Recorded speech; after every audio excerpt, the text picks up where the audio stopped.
Halo Bapak Ibu Saudara-saudari terkasih, pendengar setia Renungan Harian dimanapun Anda berada.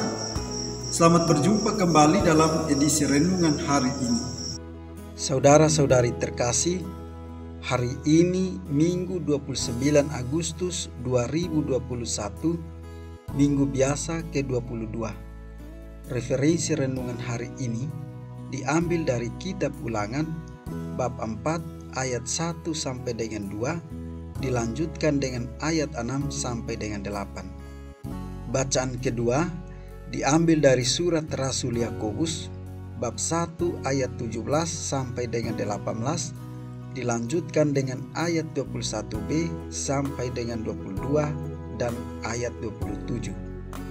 Bacaan Injil diambil dari Injil Markus, bab 7 ayat 1 sampai dengan 8, dilanjutkan dengan ayat 14 sampai dengan 15 dan ayat 21 sampai dengan 23. Saudara-saudari terkasih, kebesaran suatu bangsa tidak diukur secara kuantitatif saja, melainkan lebih secara kualitatif. Bacaan pertama mengindikasikan bahwa suatu bangsa menjadi besar manakala memiliki dan menerapkan hukum-hukum yang adil. Hukum yang adil merupakan buah dari akal budi dan kebijaksanaan yang diterangi oleh sabda Tuhan. Maka Musa menghimbau umat Israel untuk setia mendengarkan dan melaksanakan sabda Tuhan. Hal ini bisa kita lihat pada apa yang dikatakan dalam bacaan pertama. Janganlah kamu menambahi apa yang kuperintahkan kepadamu, dan janganlah kamu menguranginya. Sedangkan dalam suratnya, Rasul Yakobus mengajak pendengarnya agar menunjukkan iman dalam tindakan nyata. Rasul Yakobus mengajarkan, hendaklah kamu menjadi pelaku firman, dan bukan hanya pendengar saja. Sebab jika tidak demikian, kamu menipu diri sendiri.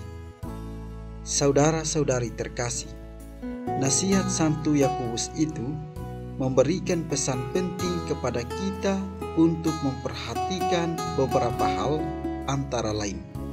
Pertama, kita harus selalu mendengarkan firman Tuhan supaya iman kita tetap hidup dan kuat. Musa mengingatkan umat Israel supaya memelihara perintah Allah dengan setia. Maksudnya, kita perlu membuka hati dan pikiran untuk mendengarkan Tuhan, supaya dapat mengetahui kehendak-Nya. Musa berpesan, lakukanlah dengan setia apa yang telah kuperintahkan kepadamu, sebab itulah yang akan menjadi kebijaksanaan. Kedua, iman harus diamalkan dalam kehidupan sehari-hari. Kita harus hidup sebagai anak-anak Allah yang penuh kasih dan kebenaran. Dunia sering memberikan tawaran-tawaran yang membuat manusia lebih banyak mementingkan dan mengingat dirinya sendiri. Kita sering tergoda untuk hidup secara berlebihan pada hal-hal yang sebenarnya tidak kita perlukan. Kita perlu hidup ugahari dan secukupnya saja. Ketiga, iman dinyatakan dari hati yang bersih ke dalam ungkapan budaya-budaya kita sendiri yang semakin membangun hidup kita.